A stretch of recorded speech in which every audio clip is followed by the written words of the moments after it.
Mes chers amis, bonjour. Merci d'être fidèles au rendez-vous de l'Haftara. L'Haftara de cette semaine, c'est l'Haftara de Teruma. Teruma, en hébreu, ça veut dire prélèvement. Alors, quel rapport y a-t-il entre le contenu de la Torah, la paracha Shavua, et l'Haftara?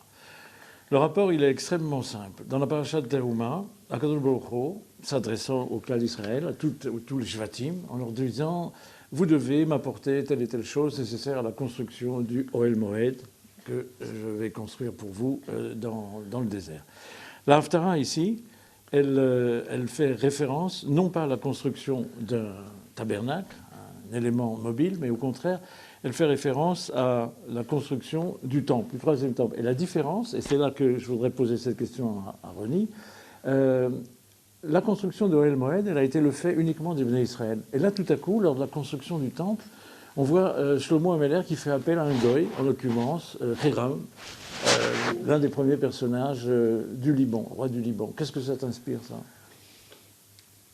Il est vrai qu'il y a un sacré fossé entre le Mishkan, construit dans le désert, c'est-à-dire le tabernacle, et le temple que veut ériger Shlomo. Sacrée différence parce que dans le désert, Moshe fait appel à l'homme, à l'investissement de l'homme.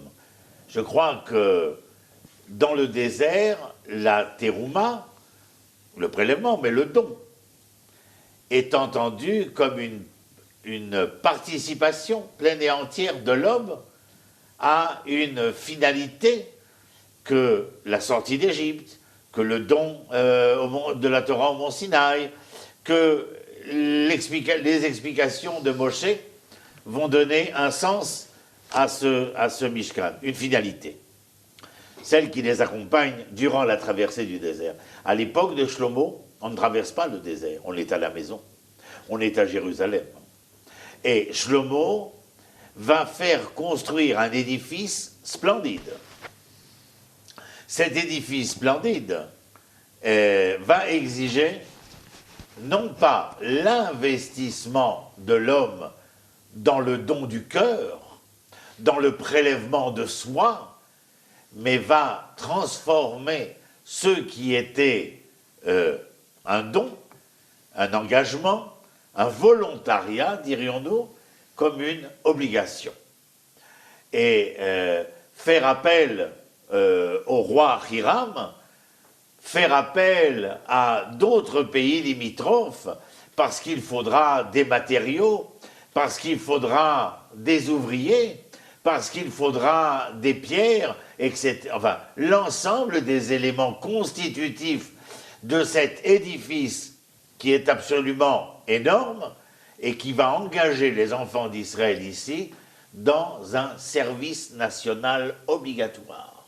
Et le seul fait de l'affirmation de ce service national obligatoire va non seulement faire la différence avec le Mishkan, mais engendrer, générer un fossé énorme, socio-économique et religieux au sein d'Israël, à Jérusalem, lors de la construction du temple. Oui, mais moi je voudrais quand même revenir sur ce fait curieux, c'est qu'on a fait appel à une main-d'œuvre non juive pour construire le lieu où l'Éternel va se révéler. Non, la majorité des ouvriers qui construisent sont des Hébreux.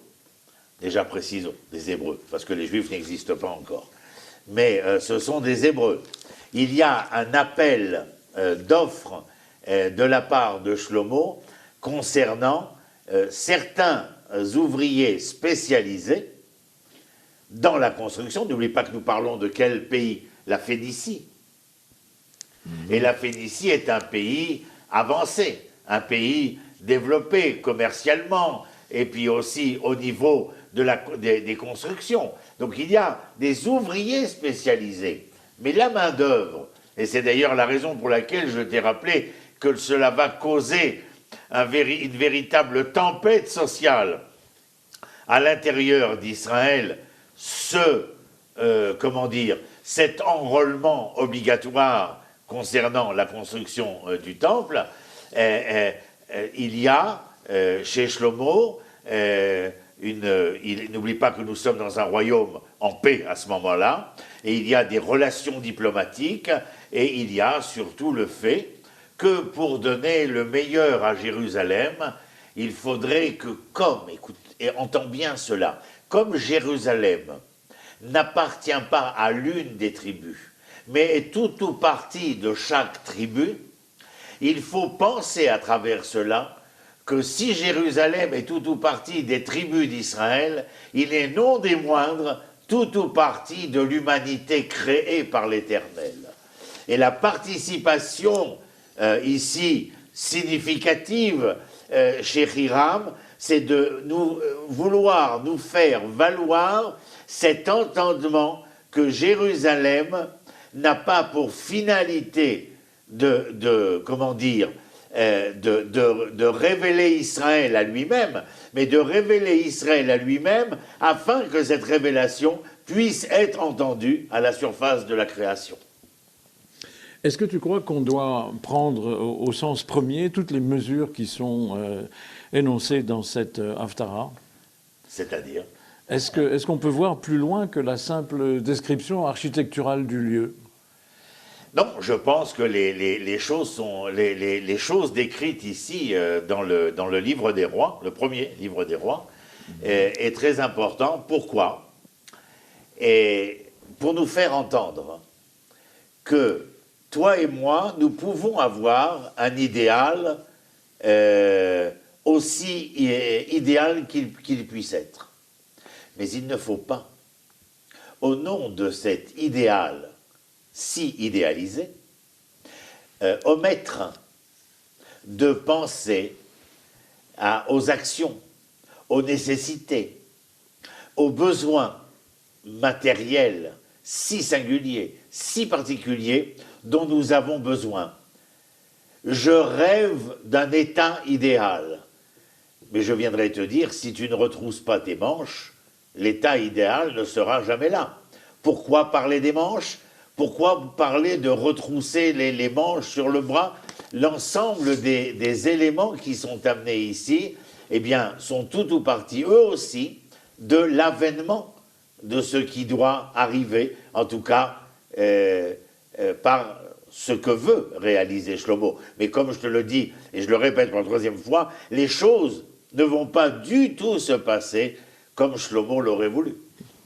Bon, on sait qu'en Israël, il y a actuellement un certain nombre de start-up qui réalisent des prouesses technologiques à partir des éléments naturels, les éléments de la création. Et regarde là ce que nous dit le livre des rois au Passouk 7, chapitre 7, Passouk 7. On employa à la construction du temple que des pierres intactes de la carrière. Ni marteau, ni hache, ni autre instrument de fer ne fut entendu dans le temple durant sa construction. Donc là, il faudrait interroger les ingénieurs. Comment est-ce possible? Comment, avec la technologie de l'époque, comment ils ont pu faire ça? Alors, il paraît qu'il y avait un petit verre qu'on appelait le chamir, qui avait la propriété de fendre les pierres. Est-ce que c'est sa place? Est-ce qu'il a... Ce qui est important ici, à mon avis, Michael, c'est le fait de ne pas vouloir utiliser une matière servant à la belligérance, à la guerre, aux choses les plus tragiques de l'histoire humaine, pour construire ce qui doit être à même de représenter l'idéal humain. Une manière de venir et de nous dire, attention, la fin ne justifie pas tous les moyens. Oui. Et alors, la Haftara se termine en disant, l'Éternel dit à Shlomo, cette maison que tu édifies, j'y résiderai. Si tu te conformes à mes lois, si tu obéis à mes statuts, si tu as soin d'observer et de suivre tous mes commandements, alors j'accomplirai en ta faveur la promesse que j'ai faite à David, ton père. Donc, Akadosh Baruch Hu nous dit, cette maison qui subsiste encore aujourd'hui à travers le Kotel, à travers... Les lieux où nous rendons, cette maison, c'est aussi l'élément d'un contrat passé avec Akadosh Baruch Hu. Évidemment. Est-ce que tu serais à même de pouvoir penser que la maison serait une finalité? Pas du tout. La maison est un moyen. La maison est un moyen témoignant. D'ailleurs, lorsque le reproche qui sera fait à Shlomo par rapport à Moshe, c'est que Moshe, concernant l'élaboration de ce tabernacle, jamais Moshe ne sera rappelé. Regarde toi-même quand il est écrit à propos du temple, Vaïven, Vaïaz, Vaïtsa, Vaïtsa, Vaméler, Vaïssou. Et Dieu de lui dire à tel point qu'il s'est mis en avant sur le fait qu'il construisait, qu'il élaborait, qu'il édifiait. Abaïtazé Asherata Bonnet. Au verset 12. Abaït Asherata Bonnet. La maison que tu construis. Jamais Moshe ne s'est, mis en lieu et place de celui qui, grâce à qui la chose allait se faire. Et lorsque tu viens me dire, à l'instant, le contrat dont l'Éternel révèle les articles en parlant à Shlomo, c'est de lui dire, Ya Habibi, il faut respecter ma Torah, il faut suivre mes commandements, suivre mes lois. Dans mes lois, il y a le fait qu'il y a une considération vis-à-vis de l'ouvrier. Quand on est un employeur, il y a une considération vis-à-vis de l'employé quand on est le patron.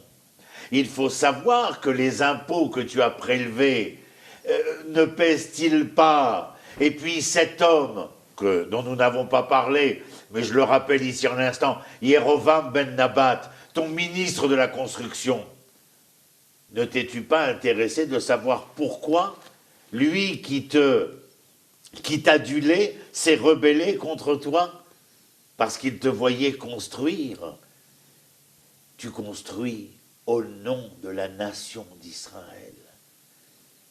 Tu te rappelles ce qu'on écrira dans le Midrash quand il a fini de tout construire? Il a voulu rentrer le Aaron à Brit. Et le Midrash nous dit, le Aaron à Brit n'est pas rentré.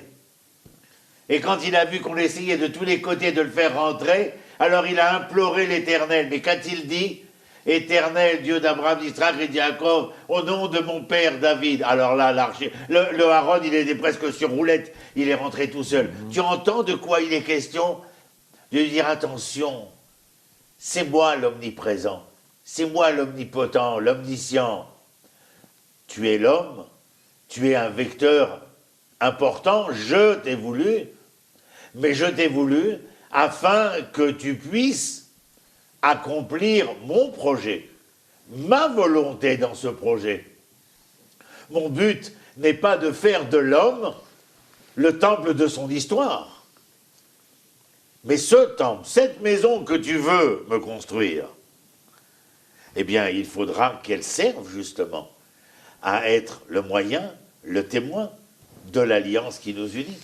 Et cette alliance, elle fait part essentiellement de la relation morale, éthique, sociale, économique qui doit exister au sein de ton peuple, parce que si tu veux être le témoin à la face de l'humanité, il faut que la justice, le droit soient omniprésents chez toi pour que ceux qui te regardent puissent dire « Voici le peuple de l'Éternel, dans sa terre ils sont rentrés, ils ont édifié son temple, et cela est édifiant pour nous. » Donc, ce qui est intéressant à travers les dernières paroles de Roni, c'est que l'Haftarah fait référence à tout un domaine de halachot qui, malheureusement, de nos jours, est peu développé. C'est les halachot Ben Adam les Ravero, les halachot qui concernent nos relations avec notre prochain.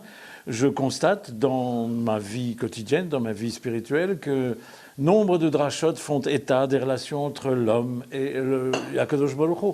Mais nous aimerions que nos rabbanim défendent davantage et creusent davantage tout ce chapitre qui construit une société unie et qui concerne les relations entre l'homme et son prochain. Merci. Shalom, shalom. Shalom.